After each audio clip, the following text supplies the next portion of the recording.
നമസ്കാരം. ഹൈദരാബാദ് ആസ്ഥാനമായി പ്രവർത്തിക്കുന്ന ഒരു ഇന്ത്യൻ സ്റ്റാർട്ടപ്പ് കമ്പനിയാണ് ബ്രിസ്ക് ഇവി എനർജി പ്രൈവറ്റ് ലിമിറ്റഡ്. വിവേക് ഖാത്തിയാണ് ഈ കമ്പനിയുടെ CEO and founder.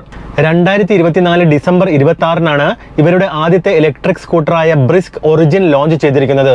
2 variant സ്കൂട്ടറുകളാണ് ബ്രിസ്കിനുള്ളത്, brisk ഒറിജിനും brisk origin പ്രോയും. ഒരുപക്ഷെ ചിലർക്കെങ്കിലും ബ്രിസ്കിന്റെ ഡിസൈൻ കാണുമ്പോൾ ഏത്തറിന്റെ അല്ലെങ്കിൽ സിമ്പിൾ വണ്ണിന്റെ അല്ലെങ്കിൽ എൻടോർക്കിന്റെ ഒക്കെ ഡിസൈനായിട്ട് ഒരു സാമ്യം തോന്നും. സത്യം പറയുകയാണെങ്കിൽ ഈ വണ്ടിയുടെ ചില ഭാഗങ്ങൾ കണ്ടപ്പം എനിക്കും അങ്ങനെയൊക്കെ തോന്നിയിട്ടുണ്ടായിരുന്നു. ഈ പല ബ്രാൻഡുകളുടെ വണ്ടികൾ തമ്മിലുള്ള ഡിസൈനിൽ സാമ്യം തോന്നുന്നതൊക്കെ സാധാരണമാണ് അല്ലേ? എന്തൊക്കെ തന്നെയായാലും ബ്രിസ്ക് ഇവി എനർജി എന്ന കമ്പനി അവരുടെ സ്വന്തം പ്രയത്നത്തിൽ ഹൈദരാബാദിലുള്ള പ്രൊഡക്ഷൻ സെന്ററിൽ വെച്ച് ഡിസൈൻ ചെയ്തെടുത്തതാണ് ഒറിജിൻ എന്ന ഈ ഇലക്ട്രിക് സ്കൂട്ടർ. ബാറ്ററി അസംബ്ലിങ്ങും മോട്ടോർ പ്രൊഡക്ഷനും എല്ലാം ഇൻഹൗസ് തന്നെയാണ്. ബ്രിസ്ക് ഇവി എന്ന് മാത്രമല്ല, ഇന്ത്യയിൽ നിർമ്മിച്ച ഏതൊരു ഇവിയും 100% ഇന്ത്യൻ ആണെന്ന് നമുക്ക് ഒരിക്കലും പറയാൻ സാധിക്കില്ല. അതിന് കാരണം ഈ വണ്ടികളുടെ ബാറ്ററി പാക്കിന് ആവശ്യമായ ലിഥിയം അയേൺ സെൽസ് പുറമേ നിന്ന് ഇങ്ങോട്ട് ഇമ്പോർട്ട് ചെയ്യണമെന്ന് പുറം രാജ്യത്തുനിന്ന്. ഇനി നമുക്ക് ബ്രിസ്ക് ഇവിയുടെ 2 വേരിയന്റുകളുടെയും മുഴുവൻ ഡീറ്റെയിൽസും എന്തൊക്കെയാണെന്ന് നോക്കാം. ആദ്യം തന്നെ നമുക്ക് ബ്രിസ്ക് ഒറിജിന്റെ ഡീറ്റെയിൽസ് നോക്കാം. 4.5 kWh ഫിക്സ്ഡ് ലിഥിയം അയൺ ബാറ്ററിയാണ് ഈ വണ്ടിയിൽ ഉപയോഗിച്ചിരിക്കുന്നത്. ഈ ബാറ്ററി ഫുട് ബോർഡിലാണ് സ്ഥാപിച്ചിരിക്കുന്നത്. ഈ ഒരു ബാറ്ററിയിൽ നിന്ന് ഒരു ഫുൾ ചാർജിൽ 200 കിലോമീറ്റർ IDC റേഞ്ചാണ് കമ്പനി വാഗ്ദാനം ചെയ്യുന്നത്. റിയൽ വേൾഡ് റേഞ്ചിൽ അത്രയൊന്നും കിട്ടില്ലെങ്കിലും ഒരു 150 കിലോമീറ്റർ കിട്ടാനുള്ള സാധ്യത ഉണ്ട്. സത്യം പറഞ്ഞാൽ അത് വളരെ നല്ലൊരു റേഞ്ച് തന്നെയാണ്. ഈ വണ്ടിയുടെ കൂടെ ലഭിക്കുന്ന 750 വാട്ട്സിന്റെ ചാർജർ ഉപയോഗിച്ച് 15 ആംപ്സ് പവർ ഔട്ട്പുട്ടിൽ ബാറ്ററി 0 മുതൽ 100% വരെ ചാർജ് ചെയ്യാൻ 7 മണിക്കൂറാണ് വേണ്ടത്. 3.3 കിലോവാട്ട് നോമിനൽ പവറും 6.5 കിലോവാട്ട് പീക്ക് പവറും നൽകാൻ സാധിക്കുന്ന PMSM മിഡ് ബെൽ ഡ്രൈവ് മോട്ടോറാണ് ബ്രിസ്ക് ഒറിജിനിൽ ഉപയോഗിച്ചിരിക്കുന്നത്. 22 ന്യൂട്ടൺ മീറ്റർ ടോർക്ക് ജനറേറ്റ് ചെയ്യാൻ സാധിക്കും. 94 km/h ആണ് ഈ വണ്ടിയുടെ ടോപ്പ് സ്പീഡ്. ആക്സിലറേഷന്റെ കാര്യത്തിലേക്ക് വരികയാണെങ്കിൽ 0 മുതൽ 40 km/h സ്പീഡ് മറികടക്കാൻ 3.6 സെക്കൻഡ്സ് ആണ് വേണ്ടത്. 3 റൈഡിംഗ് മോഡുകളാണ് കൊടുത്തിരിക്കുന്നത്: എക്കോ, റൈഡ്, ബ്രിസ്ക്. വണ്ടിക്ക് ഏറ്റവും കൂടുതൽ പവർ നൽകുന്ന മോഡാണ് ബ്രിസ്ക്. കൂടാതെ റിവേഴ്സ് മോഡും കൊടുത്തിട്ടുണ്ട്. അതേപോലെ 18 ഡിഗ്രിയാണ് ഈ വണ്ടിയുടെ ഗ്രേഡിബിലിറ്റി. എത്രത്തോളം ഈ വണ്ടിക്ക് കയറ്റം കയറാൻ സാധിക്കും എന്നതിന്റെ ഒരു കണക്കാണ് അത് കേട്ടോ. പിന്നെ ഇതിൽ 30 ലിറ്ററിന്റെ ബൂട്ട് സ്പേസ് ആണ് കൊടുത്തിരിക്കുന്നത്. ബൂട്ട് സ്പേസിന്റെ ഉള്ളിൽ ലൈറ്റും ഉണ്ട്, അതുപോലെ തന്നെ USB ചാർജറും കൊടുത്തിട്ടുണ്ട്. 6 കളറുകളിലാണ് ഈ വണ്ടി ഇറങ്ങുന്നത്: red, white, black, silver, blue, പിന്നെ ഗ്രീനും. അതേപോലെ മുന്നിൽ സെക്ഷൻ 90/90 12 ഇഞ്ചസിന്റെ ടയറും പിന്നിൽ സെക്ഷൻ 100/80 12 ഇഞ്ചസിന്റെ ടയറുമാണ് കൊടുത്തിരിക്കുന്നത്.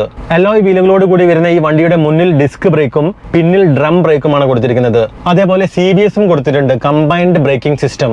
ഇൻസ്ട്രുമെന്റ് ക്ലസ്റ്ററിന്റെ കാര്യത്തിലേക്ക് വരുമ്പോൾ 7 ഇഞ്ചസിന്റെ TFT ടച്ച് സ്ക്രീൻ ഡിസ്പ്ലേ ആണ് കൊടുത്തിരിക്കുന്നത്. പിന്നെ മുഴുവനും LED ലൈറ്റുകളാണ് ഈ വണ്ടിയിൽ കൊടുത്തിരിക്കുന്നത്. 165 മില്ലിമീറ്റർ ആണ് ഈ വണ്ടിയുടെ ഗ്രൗണ്ട് ക്ലിയറൻസ്. അത് സ്റ്റാൻഡേർഡ് ആണ് കേട്ടോ. അതേപോലെ 760 മില്ലിമീറ്റർ ആണ് സീറ്റ് ഹൈറ്റ്.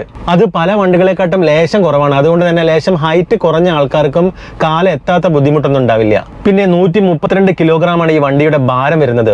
സ്കൂട്ടർ സെഗ്മെന്റിൽ അത്യാവശ്യം നല്ല ഭാരമാണ് അത്. അതുകൊണ്ട് തന്നെ വണ്ടിക്ക് നല്ല സ്റ്റെബിലിറ്റി ഉണ്ടാവുമെന്നാണ് പ്രതീക്ഷിക്കുന്നത്. അതേപോലെ തന്നെ 180 കിലോഗ്രാം ആണ് ഈ വണ്ടിയുടെ ലോഡിംഗ് കപ്പാസിറ്റി. ഇത്രയും വെയിറ്റിന്റെ ആ ഒരു കണക്ക് വെച്ചിട്ടായിരിക്കണം 18 ഡിഗ്രി ഗ്രേഡിബിലിറ്റി ഇവരെ കണക്കാക്കിയിരിക്കുന്നത്. സസ്പെൻഷന്റെ കാര്യത്തിലേക്ക് വരുമ്പോൾ മുന്നിൽ ടെലിസ്കോപ്പിക്കും പിന്നിൽ മോണോഷോക്ക് സസ്പെൻഷനുമാണ് കൊടുത്തിരിക്കുന്നത്. ഇനി നമ്മൾ ഫീച്ചേഴ്സിന്റെ കാര്യത്തിലേക്ക് വരികയാണെങ്കിൽ ഇവരുടെ ബ്രിസ്ക് ഇവി ആപ്പ് വഴി find my vehicle, vehicle notification, mobile navigation, document storage, പിന്നെ ചാർജിംഗ് സ്റ്റാറ്റസും എല്ലാം നമുക്ക് നമ്മുടെ മൊബൈൽ വഴി അറിയാൻ സാധിക്കും. പിന്നെ വണ്ടിയുടെ ഡിസ്പ്ലേയിൽ മാപ്പ് മൈ ഇന്ത്യയുടെ ബിൽഡ് ഇൻ നാവിഗേഷനും കൊടുത്തിട്ടുണ്ട്. ഒരുപാട് സ്മാർട്ട് ഫീച്ചേഴ്സ് ഒന്നും കൊടുത്തിട്ടില്ല എന്നുള്ളതും അതുപോലെ തന്നെ ഫിസിക്കൽ കീ ആയതുകൊണ്ടും സത്യം പറഞ്ഞാൽ സോഫ്റ്റ്വെയർ ഇഷ്യൂസ് എന്ന് പറഞ്ഞിട്ടുള്ള ആ പേരിലുള്ള തലവേദന നമുക്ക് കുറഞ്ഞു കിട്ടും. ബ്രിസ്കിന്റെ ഒറിജിൻ എന്ന സ്കൂട്ടറിനും ബാറ്ററിക്ക് 3 വർഷം അല്ലെങ്കിൽ 30,000 കിലോമീറ്റർ വാറന്റിയാണ് കൊടുത്തിരിക്കുന്നത്. ബാറ്ററിക്ക് മാത്രം ഇവർ എക്സ്റ്റൻഡഡ് വാറന്റി നൽകുന്നുണ്ട്, 5 വർഷം അല്ലെങ്കിൽ 60,000 കിലോമീറ്റേഴ്സ്. അതേപോലെ മോട്ടോർ വാറന്റി 3 വർഷം അല്ലെങ്കിൽ 36,000 കിലോമീറ്റേഴ്സ് ആണ് കൊടുത്തിരിക്കുന്നത്. പക്ഷേ മോട്ടോറിന് എക്സ്റ്റൻഡഡ് വാറന്റി ഇല്ല. ബ്രിസ്ക് ഒറിജിന്റെ എക്സ്ഷോറൂം പ്രൈസ് വരുന്നത് 1,39,000 രൂപയാണ്. പക്ഷേ ഇവിടെ ഒരു കുഴപ്പമുണ്ട്. ചാർജറിന്റെ വില നമ്മൾ വണ്ടിയുടെ വിലയ്ക്ക് പുറമെ സെപ്പറേറ്റ് ആയിട്ട് നൽകണം. അങ്ങനെ വരുമ്പോൾ 750 വാട്ട്സിന്റെ ചാർജറിന് ഏകദേശം ഒരു 15,000 രൂപയ്ക്കടുത്ത് നമ്മൾ നൽകേണ്ടി വരും. അതുകൂടാതെ ടാക്സ്, രജിസ്ട്രേഷൻ, ഇൻഷുറൻസ് എല്ലാം കൂടെ ഒരു 15,000 രൂപയ്ക്കടുത്ത് വേറെയും കാണേണ്ടി വരും. അതായത് ബ്രിസ്ക് ഒറിജിൻ റോഡിൽ ഇറങ്ങുമ്പോൾ നമ്മൾ കൊടുക്കേണ്ട ഏകദേശ വില 1,70,000 രൂപയ്ക്കടുത്താണ്. മാത്രമല്ല 1,39,500 രൂപ ഇൻട്രോഡക്ടറി ഓഫർ പ്രൈസ് ആണ്. എന്ന് വെച്ചാൽ ഭാവിയിൽ വില കൂടാനുള്ള സാധ്യതയുണ്ടെന്നർത്ഥം. ബ്രിസ്കിന് ഇത് കൂടാണ്ട് ഇനി ഒരു വേരിയന്റും കൂടി ഉണ്ട്, ബ്രിസ്ക് ഒറിജിൻ പ്രോ. ഇവനാണ് പുലി. കാരണം 333 കിലോമീറ്റർ റേഞ്ചാണ് ഒറ്റ ചാർജിൽ നൽകാൻ സാധിക്കുന്നത് ഈ വണ്ടിക്ക്. അതെങ്ങനെയാണെന്ന് ചോദിച്ചാൽ സിമ്പിൾ വണ്ണിന്റെ അതേ ടെക്നോളജി തന്നെയാണ് ഇവരും ഉപയോഗിച്ചിരിക്കുന്നത്. ബ്രിസ്ക് ഒറിജിന്റെ 4.5 കിലോവാട്ട് അവർ ബാറ്ററി ഫുട് ബോർഡിൽ നിലനിർത്തിക്കൊണ്ട് തന്നെ ബൂട്ട് സ്പേസിൽ മറ്റൊരു സ്വാപ്പബിൾ ബാറ്ററി കൂടി സ്ഥാപിക്കും. 4.5 കിലോവാട്ട് അവർ ബാറ്ററിയിൽ ബ്രിസ്ക് ഒറിജിനിൽ 200 കിലോമീറ്റർ IDC റേഞ്ചാണ് ഇവർ വാഗ്ദാനം ചെയ്യുന്നതെങ്കിൽ ഒറിജിൻ പ്രോയിൽ 333 കിലോമീറ്റർ IDC റേഞ്ച് കിട്ടണമെങ്കിൽ ബൂട്ട് സ്പേസിൽ 2.5 കിലോവാട്ട് അവറിനടുത്ത് ബാറ്ററിയെങ്കിലും വേണ്ടിവരും. അതെന്തായാലും സാധിക്കും, പക്ഷെ ബൂട്ട് സ്പേസ് നേരെ പകുതിയാവുമെന്ന് മാത്രം. എന്തായാലും ഇവർ ലോഞ്ച് ചെയ്ത സമയത്ത് ബ്രിസ്ക് ഒറിജിൻ മാത്രമാണ് ലോഞ്ച് ചെയ്തിരിക്കുന്നത്. ഒറിജിൻ പ്രോ കമ്മിങ് സൂൺ എന്നാണ് കാണിച്ചിരിക്കുന്നത്. ഈ ഒറിജിൻ പ്രോ എന്ന് പറഞ്ഞ വണ്ടി എപ്പോഴാണ് ഇറങ്ങാൻ പോകുന്നതെന്ന് നമുക്കറിയില്ല. എന്തായാലും 2 ലക്ഷം രൂപയുടെ മുകളിൽ തീർച്ചയായിട്ടും നമ്മൾ പ്രതീക്ഷിക്കേണ്ടി വരും. ഇവരുടെ ഒഫീഷ്യൽ വെബ്സൈറ്റിൽ കയറി നോക്കിയാൽ 333 രൂപ കൊടുത്ത് ബ്രിസ്ക് ഒറിജിൻ ബുക്ക് ചെയ്യാനുള്ള ഓപ്ഷൻ കൊടുത്തിട്ടുണ്ട്. പക്ഷേ ദയവ് ചെയ്ത് ഇപ്പം നിങ്ങൾ ആരും ഈ വണ്ടി ബുക്ക് ചെയ്യരുത് കേട്ടോ. സിമ്പിൾ വണ്ണിന്റെ കാര്യത്തിൽ നമ്മൾ പലരും അനുഭവിച്ചതാണ്. ബുക്ക് ചെയ്ത്, അതായത് കാശ് കൊടുത്ത് ബുക്ക് ചെയ്തതിന് ശേഷം 2 വർഷം വരെയാണ് നമുക്ക് കാത്തിരിക്കേണ്ടി വന്നിട്ടുള്ളത്. എന്തായാലും ബ്രിസ്ക് കേരളത്തിൽ ഷോറൂം തുറക്കട്ടെ.